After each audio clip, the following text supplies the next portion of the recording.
اعوذ باللہ من الشیطان الرجیم بسم اللہ الرحمن الرحیم واتخذ اللہ ابراہیم خلیلا صدق اللہ العظیم وصدق رسولہ النبی الکریم ان اللہ وملائکتہ یصلون علی النبی یا ایہا الذین آمنوا صلوا علیہ وسلموا تسلیما اللہم صل علی سیدنا و مولانا محمد معدن الجود والکرم وآلہ وبارک وسلم۔ تمام تعریفیں حمد و ثنا اللہ تعالی جل مجدہ الکریم کے لیے۔ زاں بعد درود و سلام نبی محترم شفیع محتشم آقا کل ختم رسول دانائے سبل احمد مجتبیٰ جناب حضرت محمد مصطفیٰ صلی اللہ تعالی علیہ وسلم کی ذات والا صفات کے لیے حمد و صلات کے بعد، عزیز دوستو، بزرگوں اور بھائیوں، حضرت سیدنا ابراہیم خلیل اللہ اعلیٰ نبینا علیہ الصلاۃ والسلام کا تذکرہ قرآن مجید نے کئی جگہوں پہ بیان فرمایا ہے۔ نبی پاک صلی اللہ تعالی علیہ وسلم نے ارشاد فرمایا ہے کہ میں ملت ابراہیم پہ ہوں۔ حضرت ابراہیم علیہ الصلاۃ والسلام کے سیرت کو، سوانح کو، ان کی زندگی کے واقعات کو قرآن مجید نے متعدد مقامات پہ بیان کیا ہے۔ انبیاء کرام علیہم السلام 1,24,000 کم و بیش ہوئے، لیکن دین اسلام میں نبی پاک علیہ السلام کی امت میں جو مقام حضرت ابراہیم کا ہے وہ بس انہی کا ہے۔ ان کی زندگی ایک بڑی خوبصورت، بڑی منفرد اور مسلمانوں کے لیے بڑی اسوہ نور دینے والی زندگی ہے۔ نبی پاک صلی اللہ علیہ وسلم نے فرمایا میں اپنے باپ حضرت ابراہیم کی دعا بن کے دنیا میں آیا ہوں۔ اور پھر محبوب پاک سید عالم صلی اللہ تعالی علیہ وسلم نے اپنی امت میں بھی جناب ابراہیم کے طریقے کو جاری رکھا۔ صحابہ نے قربانی کے بارے میں حضور سے پوچھا ما ہذہ الاضحیہ، یا رسول اللہ صلی اللہ علیہ وسلم یہ قربانی کیا ہے؟ تو فرمایا سنت ابیکم ابراہیم، یہ تمہارے باپ حضرت ابراہیم کا طریقہ ہے، یہ تمہارے باپ حضرت، حالانکہ قربانی نبی پاک صلی اللہ علیہ وسلم کا بھی طریقہ ہے، لیکن فرمایا تمہارے باپ حضرت ابراہیم کے ذکر کو باقی رکھا۔ اللہم صلی علی محمد وعلی آل محمد کما صلیت علی ابراہیم وعلی آل ابراہیم، ان کے تذکرے کو باقی رکھا دین کے اندر۔ حضرت ابراہیم بڑی امتیازی شان والے نبی ہیں، بڑی امتیازی شان والے۔ رب کریم کا وہ دوست جس نے کوئی چیز بچا کے نہیں رکھی، ہر شے ہی اپنے رب کی بارگاہ میں پیش کر دی۔ چند چیزوں سے انسان کو بڑا پیار ہوتا ہے، گھر اسے بڑا پیارا ہوتا ہے۔ وہ بڑا خوبصورت ہوٹل، 5 سٹار ہوٹل میں رہا، وہ اسلام آباد گیا، کسی سفر پہ گیا تو بڑے اعلیٰ قسم کے اس کو کھانے ملے، بڑی چیزیں ملی، لیکن کبھی دائیں کروٹ کبھی بائیں کروٹ۔ تو ساتھ بیڈ پہ دوست تھا تو اس نے کہا صاحب سو جاؤ، تو اس نے کہا یار جو مزہ اپنے گھر میں سونے کا ہے وہ کسی اور جگہ تھوڑی ہے۔ گھر بڑا پیارا ہوتا ہے، انسان لگاؤ ہوتا ہے، جس بے تکلفی سے، سکون سے، آرام سے انسان اپنے گھر میں وقت بتاتا ہے، کہیں اور مشکل ہو جاتا ہے۔ دوسرا، انسان کو اولاد بڑی پیاری ہوتی ہے، بڑی عجیب شے ہے، نہ ہو تب بھی بڑا دکھ ہے، اور ہونے کے بعد بھی اس کی بڑی آزمائشیں ہیں۔ یہ بڑی ایک میٹھی چیز ہے۔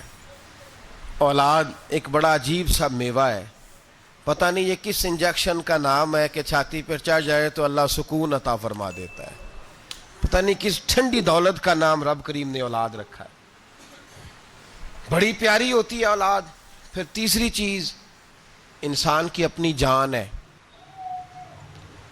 اور یہ اتنی قیمتی شے ہے کہ اللہ کریم نے فرمایا کہ اگر تیری گردن پہ کوئی آدمی پستول رکھ کے، تلوار تیرے گلے پہ رکھ کے کہے نا کہ رب کا انکار کر دے ورنہ مار دوں گا، تو فرمایا وقتی طور پہ میری ذات کا انکار کر پر جان بچا جا۔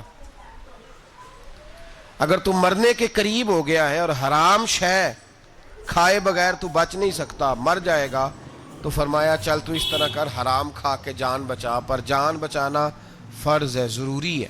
وطن بڑا پیارا، اولاد بڑی پیاری، جان بڑی پیاری، پر حضرت ابراہیم سے رب کریم نے فرمایا چل ابراہیم کوئی چیز دے، تو کہا یا اللہ تینوں ہی تیرے نام پہ قربان کرتا ہوں، تیری ہوئی ساری، ہر شے تیری۔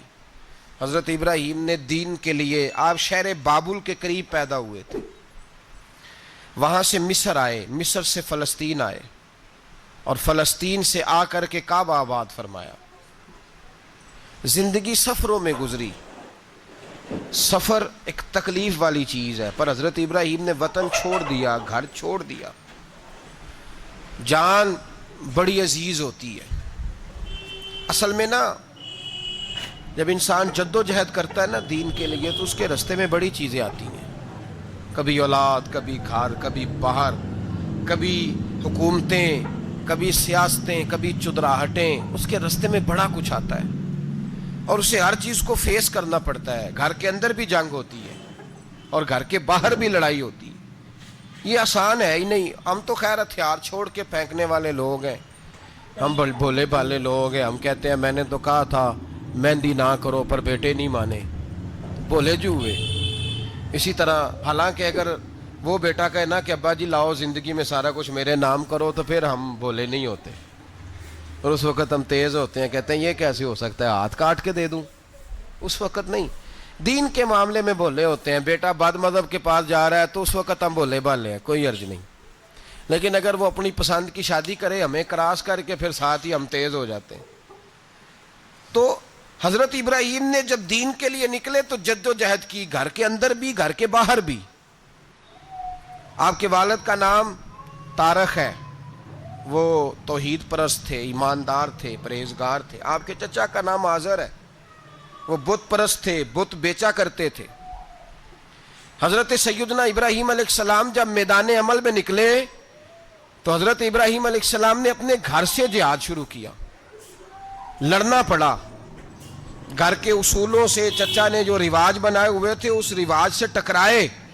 فرمایا میں اپنے گھر کے اندر یہ بت پرستی نہیں ہونے دیں گا۔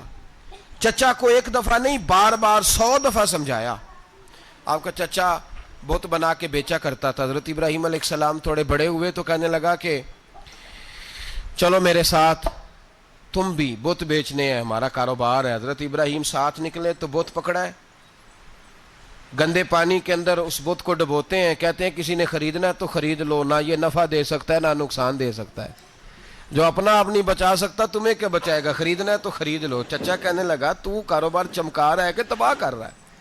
گھر میں بڑے معاملات خراب ہوئے، جھگڑے ہوئے، لیکن حضرت ابراہیم علیہ السلام ایک منٹ کے لیے بھی اپنے گھر کے اندر بھی کمپرومائز کرنے کو تیار ہے۔ یہ تھوڑا مشکل میں نے پہلو چھیڑ دیا ہے، یہ تھوڑا مشکل پہلو چھیڑ دیا ہے۔ بڑا سمجھدار آدمی ہے پر بیوی سے پردہ نہیں کرا سکتا، سیانا ہے، پنچایت کا بندہ ہے، جو اس سے آپ کہیں گے وہ بات یہ سنائے گا، لیکن کہتا ہے نہیں جی میں نے کوشش کر لی ہے۔ کس قسم کی کوشش ہے صاحب، یہ کیسے ہو گیا؟ حضرت ابراہیم علیہ السلام نے گھر کے اندر سے فرمایا نہیں کرنے دوں گا، گھر کے اندر بھی ٹکرائے، فرمایا تم جو بھی ہو، پاش پاش کیا چچا کے اصولوں کو، اور باہر جب نکلے تو صرف علاقے کے چیئرمین سے نہیں ٹکرائے، ایم پی ایم این اے وزیر مشیر سے نہیں ٹکرائے، سپر پاور نمرود دنیا کا واحد حکمران تھا اس وقت، دوسرا کوئی حکمران ہی نہیں تھا،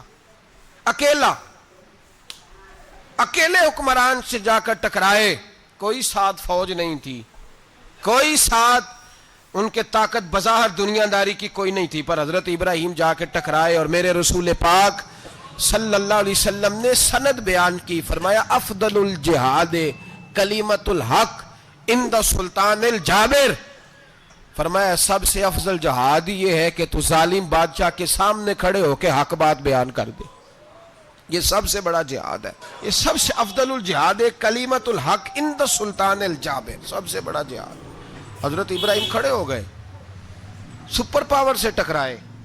یہاں ہم لوگ حکمتوں کا شکار ہیں، دیکھیں گے، کریں گے، سوچیں گے، اور مولوی صاحب کو ویسے کہتے ہیں آپ پرہیز کریں سیاسی باتوں سے. بھئی اللہ کے ہر نبی نے جا کے وقت کے ظالم حکمران کو لتاڑا ہے, للکارا ہے. یہ تو مشن انبیاء ہے. حضرت سیدنا ابراہیم علیہ السلام نے جو اس کو جا کے کہا کہ تو جھوٹ بولتا ہے, تو جھوٹا ہے, تو خدائی کا دعویٰ کرتا ہے, تو بہت بڑا ظالم ہے. اور قرآن مجید نے اس ساری بات کو بیان فرمایا ہے. حضرت ابراہیم علیہ السلام سے کہنے لگا میں رب ہوں. تو آپ نے فرمایا میرا رب تو وہ ہے جو زندہ کرتا اور مارتا ہے. تو پھر آپ حق بات بیان کریں گے تو اللہ مارے گا کہ بندہ مارے گا؟ کچھ بھی نہیں ہوتا, کیونکہ زندگی موت کس کے ہاتھ میں ہے؟ اللہ کے ہاتھ میں. زندگی موت اللہ, کچھ بھی نہیں ہوتا. انسان صحیح سمت کا تعین کرے اور صحیح چلے. حضرت علی شیر خدا سے کسی نے کہا تھا کہ آپ کے بڑی دشمنی ہے, کوئی محافظ رکھ لیں. آپ فرمانے لگے موت خود بہت بڑی محافظ ہے, وقت سے پہلے آتی ہی نہیں. بڑی محافظ ہے, وقت سے پہلے. علامہ نورانی رحمۃ اللہ تعالیٰ علیہ کراچی جیسے شہر میں رہا کرتے تھے, جہاں گام پہ خطرہ تھا. لوگوں نے کہا حضرت اتنے بڑے لیڈر ہو, آپ کی جماعت کی 62 سیٹیں ہوئی قومی اسمبلی میں, ایک ایسا وقت بھی آیا تو کوئی ایک آدمی بندوق والا. آپ فرمانے لگے مجھے ضرورت ہی نہیں, اس لیے کہ جس خدا رسول کے لیے میں نکلا ہوں وہ خود ہی حفاظت کرنے والے ہیں, ضرورت نہیں ان چیزوں. تو بھائی حضرت ابراہیم ٹکرائے, اور آپ کا انداز کیا ہے؟ جا کے کہا کہ تو نہیں, خدا وہ ہے جو زندہ کرتا. اور اس نے ایک بیوقوفوں جیسی دلیل دی. ایک آدمی کو کل پھانسی دینی تھی تو اس کو بلایا, کہنے لگا تجھے کب پھانسی ہے؟ اس نے کہا کل. کہنے لگا جا تجھے آزاد کیا, زندگی دی, اس کو چھٹی دے دی. ایک عام آدمی بیچارہ بیٹھا تھا, اس کو پکڑ کے نا کہنے لگا اس کی گردن اڑا دو. کہنے لگا دیکھ لو میں بھی زندہ کرتا اور مارتا ہوں. وہ جو کل مرنے والا تھا میں نے زندہ کر دیا ہے, اور جس کو پتہ ہی نہیں تھا کہ میں نے مرنا ہے اسے پکڑ کے میں نے مار دیا ہے. یہ بیوقوفوں جیسی دلیل ہے. حضرت سیدنا ابراہیم علیہ السلام چاہتے تو اسی وقت دلیل توڑ دیتے کہ تو کیا بیوقوفوں جیسی بات کر رہا ہے, اگر تو زندگی دیتا ہے تو مرے ہوئے میں جان ڈال کے دے جس کو تو نے مارا ہے.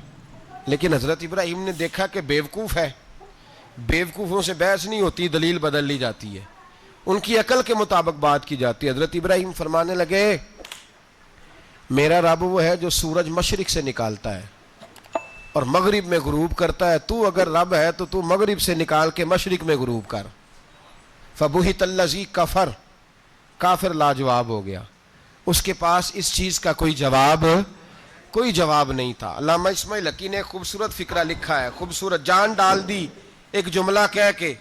حضرت سیدنا علامہ اسماعیل حقی رحمۃ اللہ علیہ فرمانے لگے چونکہ نمرود بیوقوفوں جیسی باتیں کر رہا تھا, اگر وہ یہ کہہ دیتا نا کہ میں سورج کو نکالتا ہوں مشرق سے, میں غروب کرتا ہوں معاذ اللہ مغرب میں نکالتا ہوں, تو آپ اپنے رب سے کہیے کہ وہ مغرب سے نکال کے مشرق میں غروب کرے.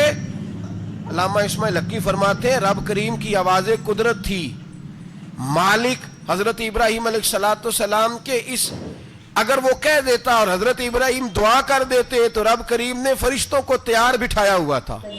فرمایا اگر یہ کہہ دے میرے خلیل سے کہ سورج مغرب سے نکال کے مشرق میں غروب کرنا ہے تو تیار رہنا, جس طرح خلیل کہیں گے ویسے ہی کر دیں گے. واتخذ اللہ ابراہیم خلیلا, ابراہیم ہمارا دوست جو ہوا, جیسے کہے گا ویسے کر دیں گے. حضرت سیدنا ابراہیم علیہ السلام کی باتوں کا جب جواب نہ دے سکا, دلیل نہیں بندہ دیتا, پھر لڑائی کرتا ہے, پھر جھوٹے موٹے اعتراض کرتا ہے. دلیل ختم ہوتی ہے تو لوگ ذاتیات پہ اترتے ہیں, کہتے ہیں یہ کھانستا صحیح نہیں, دیکھتا صحیح نہیں. دلیل ختم, اب ذاتیات پہ اترے, کہنے لگے مجھے پتہ چلا ہے کہ یہ فلانی جگہ گیا تھا تو وہاں جا کے اس نے اس طرح کیا ہے. پھر لوگ ذاتیات پہ اترتے ہیں, جب دلیل کا جواب دلیل سے نہیں دے پاتے پھر ذاتیات پر اتر کر حملے کرتے ہیں. حضرت ابراہیم کے دلائل کا جواب نمرود نہ دے سکا تو کہنے لگا کہ اس کو آگ میں ڈال دو. قوم گئی ہوئی تھی ساری, آپ نے بات سنی ہوئی ہے, میں نے صرف اشارہ دینا ہے, میلے پہ. تو حضرت سیدنا ابراہیم علیہ السلام نے سارے بت توڑ دیے, کلاڑا بڑے بت کی گردن پہ رکھا. واپس آئے, کہنے لگے بت کس نے توڑے ہیں؟ تو فرمایا اس سے پوچھ لو جس کی گردن پہ کلاڑا ہے.